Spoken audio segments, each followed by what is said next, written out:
What's up, Steelers Nation? Your team is working tirelessly behind the scenes, fine-tuning every piece of the puzzle to bring home another Lombardi trophy.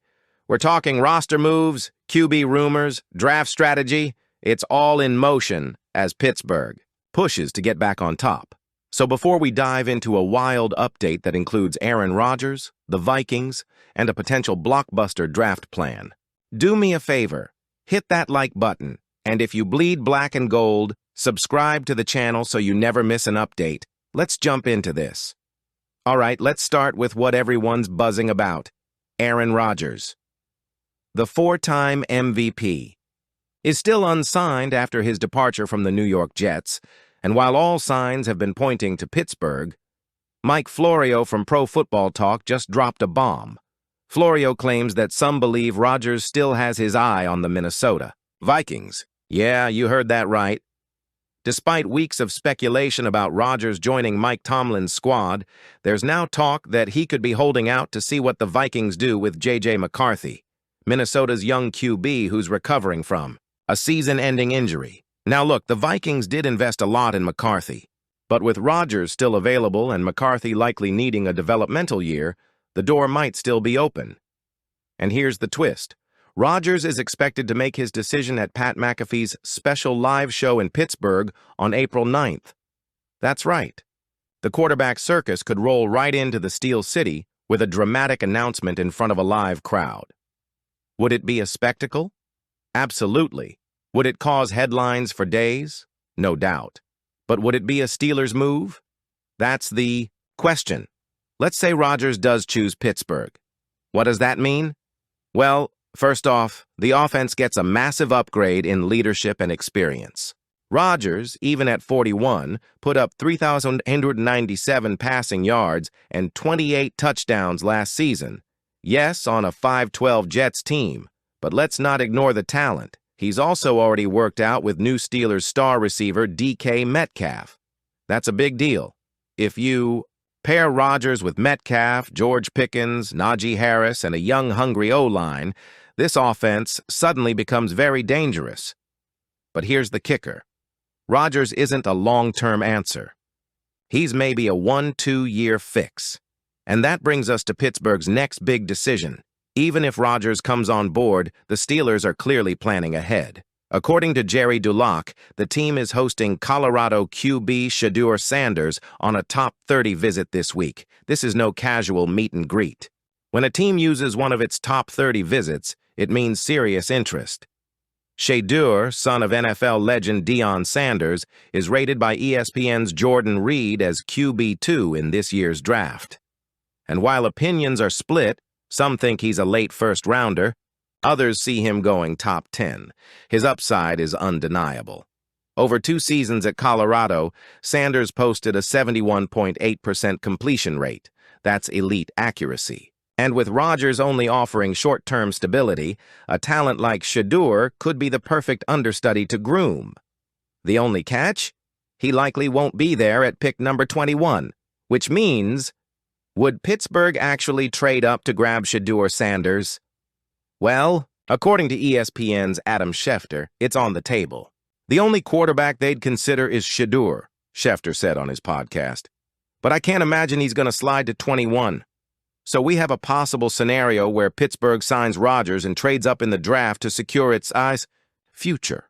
That's aggressive, but it also makes sense.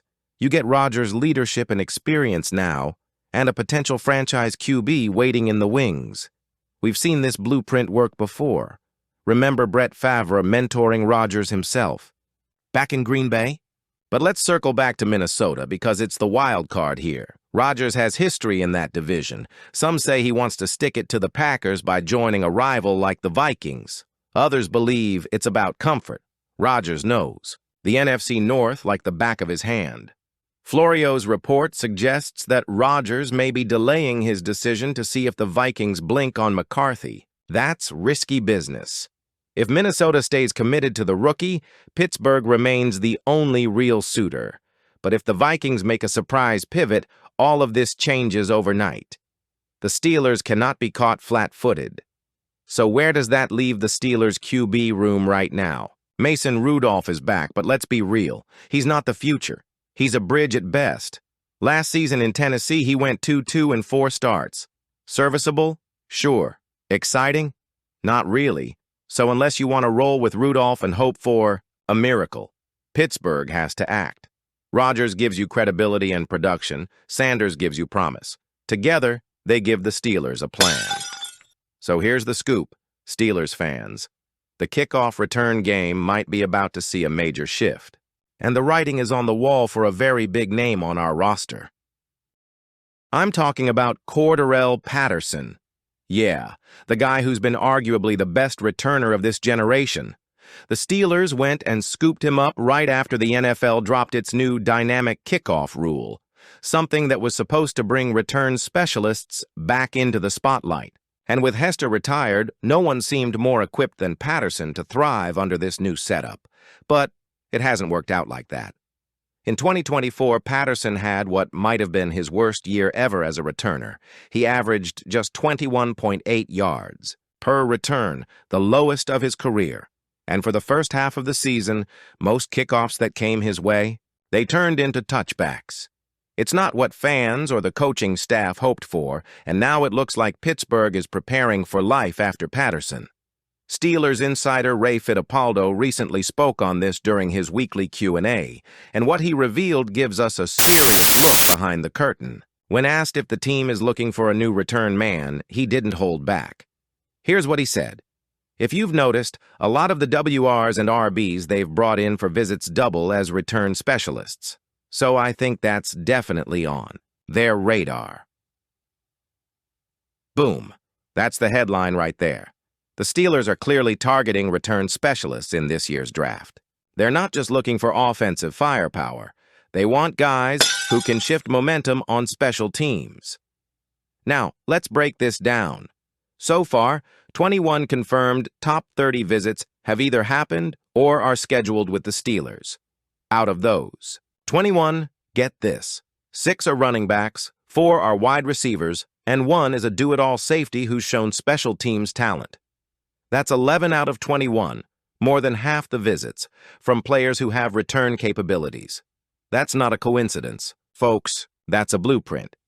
So what does this mean for the current roster? It means Patterson's spot is far from safe. Yes, he's under contract through 2025, but if he doesn't show serious juice in training camp, the Steelers can cut him and only take a $950,000 dead cap hit. That's a drop in the bucket, especially when you consider they're looking to get younger and faster across the board. Plus, guys like Jaylen Warren and Kenneth Gainwell, both of whom have shown they can return. Kicks are still in the mix. Even if the Steelers don't draft a return specialist, the competition is heating up, and make no mistake, with the new kickoff rules moving touchbacks from the 30 to the 35-yard line, there's going to be more action, more returns, and more chances to flip field position. That job is wide open. So here we are, Steelers Nation. The 2025 season could start with Aaron Rodgers making a dramatic pledge to the black and gold on live TV, or with the front office shocking the world by trading up for a new face of the franchise. Either way, the Steelers are not sitting still. They're aggressive, they're hungry, and they're doing everything they can to build a contender, not just for today, but for the next decade. And now I want to hear from you. Would you welcome Aaron Rodgers in Pittsburgh even with all the noise he brings? Should the Steelers go all in on Shedeur Sanders and trade up? Or do you think there's another move on the table we haven't seen yet? Drop your thoughts in the comments. I read every single one of them. And if you enjoyed this video, smash that like button. And don't forget to subscribe for daily updates on everything Pittsburgh Steelers. Big moves are coming and we'll be right here to cover it all. Until next time, Steelers Nation, let's go.